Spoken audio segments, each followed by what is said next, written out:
O sistema de nível das unidades militares dos Estados Unidos é geralmente uma forma não oficial, não dita ou não escrita de organizar ou separar unidades militares. O Manual Oficial do Departamento de Defesa dos Estados Unidos não contempla estes termos que indicam um sistema de níveis, seja para fins de listagem ou classificação. De maneira ainda não oficialmente pública, estes termos surgiram no JSOC, o Comando de Operações Especiais Conjuntas, e ele próprio elaborou esta classificação. Mas afinal, o que é o JSOC?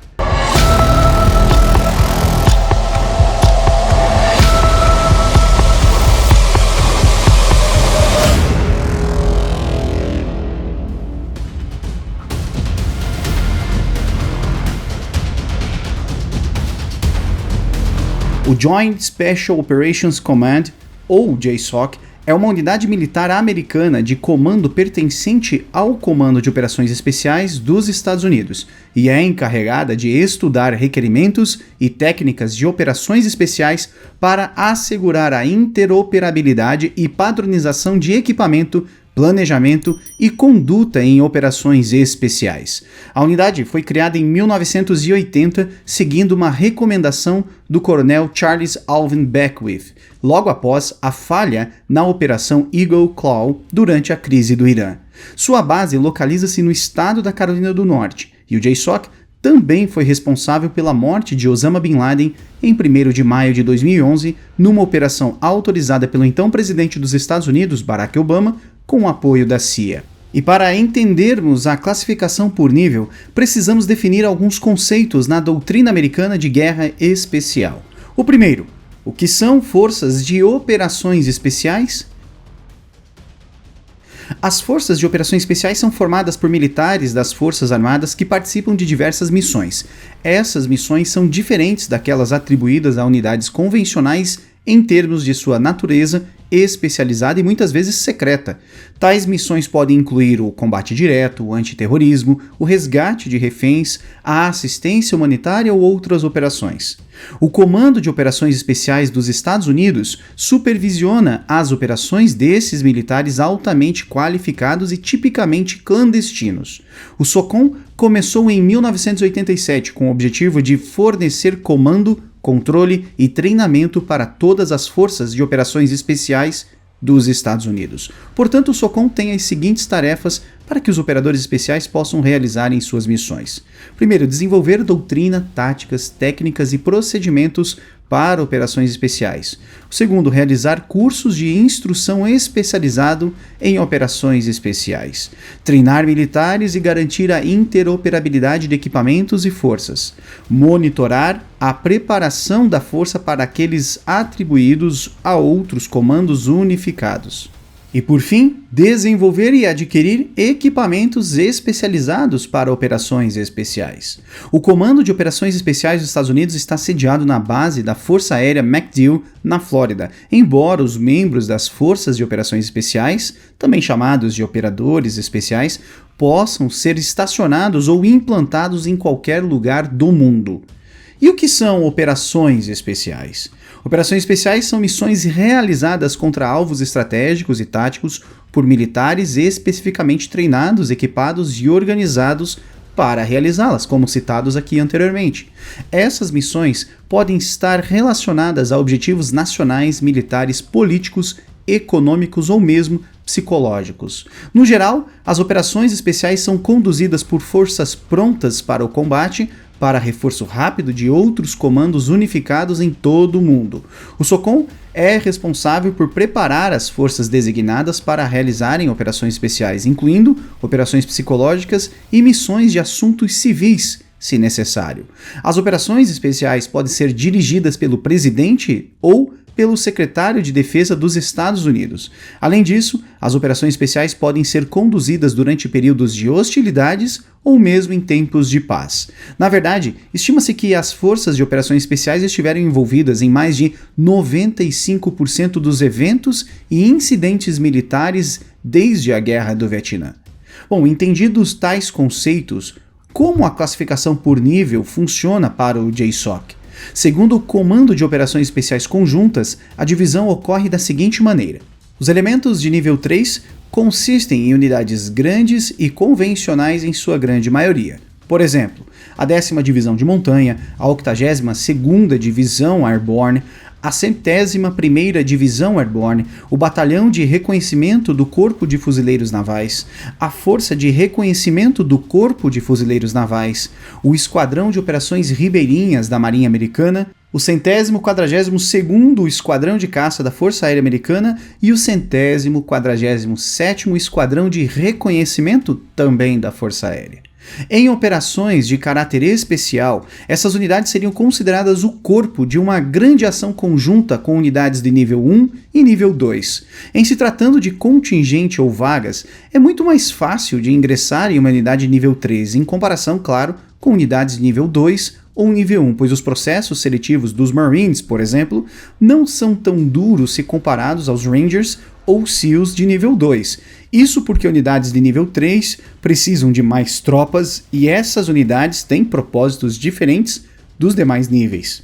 Já os elementos de nível 2 são formados por forças de operações especiais, e não devemos confundir com forças especiais, e consistem em unidades como o SEAL Team, a equipe de controle de combate da Força Aérea dos Estados Unidos, o para-resgate da Força Aérea dos Estados Unidos, os Rangers, do Exército Americano, o Comando de Operações Especiais das Forças Navais, o MARSOC, o 160º Regimento de Operações Especiais de Aviação do Exército Americano, os Boinas Verdes e os tripulantes de embarcações de combate de guerra especial da Marinha Americana.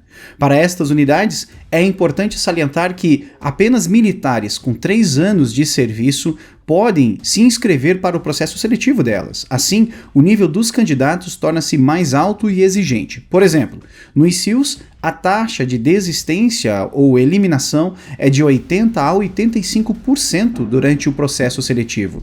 E por fim, os elementos de nível 1. Eles consistem nas seguintes unidades: na Força Delta, no 24º Esquadrão de Táticas Especiais da Força Aérea Americana, nas atividades de suporte e inteligência do Exército Americano, o DEVGRU e o 75º Regimento Ranger, a Companhia de Reconhecimento Regimental do Exército Americano. Atualmente, não há unidades militares americanas se referindo a si mesmas de maneira oficial, utilizando esta classificação apresentada a vocês. Então, você não verá SEALs ou Rangers referindo-se a si próprios como unidades de nível 2 ou soldados da 82ª Airborne classificando-se a eles próprios como unidades de nível 3. As unidades de nível 1 são chamadas de unidades de missões especiais, e estes grupos estiveram envolvidos em operações militares de alto nível, como a já citada anteriormente, a Operação Lança de Netuno, o assassinato de Osama Bin Laden. Para muitos especialistas, essa classificação tem a ver também com a distribuição per capita de dinheiro do Pentágono destinado a cada unidade. Por exemplo, o Departamento de Defesa destina para a unidade de nível 1, com apenas 100 operadores, cerca de $100 milhões por ano. Isso é, em termos per capita, o equivalente a $1 milhão por soldado para cobrir custos com treinamento, instalações, equipamentos, uniformes e etc. Consequentemente, com mais dinheiro, unidades de nível 1 têm acesso a melhores recursos e melhor pessoal.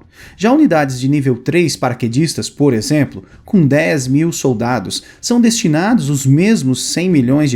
Isso significa que são apenas $10 mil para cada soldado. E, para os padrões americanos, essa tropa não terá equipamentos de ponta, uniformes tão bons ou pessoal mais capacitado para trabalharem com ela.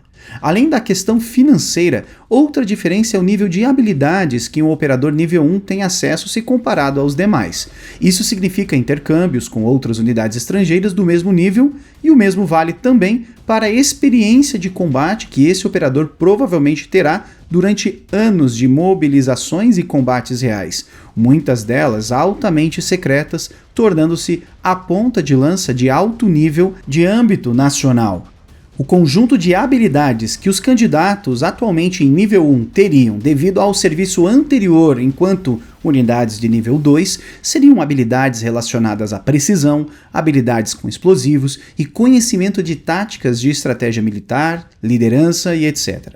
Uma vez totalmente treinados como operadores de nível 1, o soldado também for exposto ao treinamento em operações psicológicas, tornando-se apto para resistir a torturas, interrogatórios, táticas de infiltração, treinamento de sobrevivência, evasão, resistência e fuga. Já fuzileiros navais ou paraquedistas de uma unidade de nível 3 não terão oportunidades de especialização de alto nível. E mesmo sendo bons soldados com alguns cursos como atirador de elite, com anos de mobilizações e até tendo um considerável nível de experiência de combate, não chegam nem perto de um operador Delta ou DevGru. Contudo, a diferença entre esses operadores e um operador de nível 2, Boina Verde ou Ranger, por exemplo, já fica um pouco mais nebulosa. Mesmo assim, os operadores de nível 2 são altamente qualificados e capazes, além de serem bastante experientes em operações de combate e, na prática, não devem ser considerados completamente inferiores aos operadores de nível 1. Por mais confuso que pareça, as qualidades dos operadores de nível 1 e nível 2 muitas vezes se sobrepõem em seus conjuntos de habilidades, e os Deltas e os membros do DevGru normalmente recrutam os melhores homens das melhores unidades de nível 2, como os Rangers, SEALs ou Boinas Verdes. Por equivalência, o JSOC considera as unidades britânicas SAS e SBS como unidades de nível 1 e as unidades do 18º Regimento de Sinalização, o SRR e o Grupo de Apoio às Forças Especiais, que geralmente cumprem um papel de apoio direto ao SAS e também ao SBS, como unidades de nível 2. Curiosamente, todas essas unidades fazem parte da Diretoria de Forças Especiais do Reino Unido. Por tabela, outras unidades de forças especiais ou operações especiais estrangeiras são consideradas nível 1 para o JSOC e muitas vezes treinam ou operam lado a lado em missões reais de igual para igual, tais como a Força Tarefa Conjunta 2 do Canadá, o Serviço Aéreo Especial da Austrália, o Serviço Aéreo Especial da Nova Zelândia, o Comando de Forças Especiais alemão, a Unidade de Reconhecimento Geral de Israel, a Frota 13 também de Israel e o Comando Hubert da França. A lista pode aumentar de acordo com a conveniência do JSOC a partir de outras unidades militares de mesmo nível, é claro. Curiosamente, algumas unidades policiais são consideradas de nível 1, como a Hostage Rescue Team, do FBI, e o GSG-9, da Alemanha. A unidade paramilitar da CIA, a Divisão de Atividades Especiais, também é considerada de nível 1. Por sinal, ela é formada em sua maioria por ex-membros de unidades militares de nível 1, como DevGru e Delta. É importante reconhecer que o sistema de classificação explicado neste vídeo para vocês, apesar de popular, é um método não oficial de classificação. Em outras palavras, as unidades militares não usam os termos nível 1 ou nível 2 como referências em qualquer informe oficial. No entanto, é sabido que existe certo prestígio em unidades de elite para fins de missões especiais que fazem parte do Exército, da Marinha e da Força Aérea, e que essas unidades de missões especiais, consideradas de nível 1, são altamente treinadas e geralmente encarregadas das missões mais secretas, perigosas e especializadas do mundo.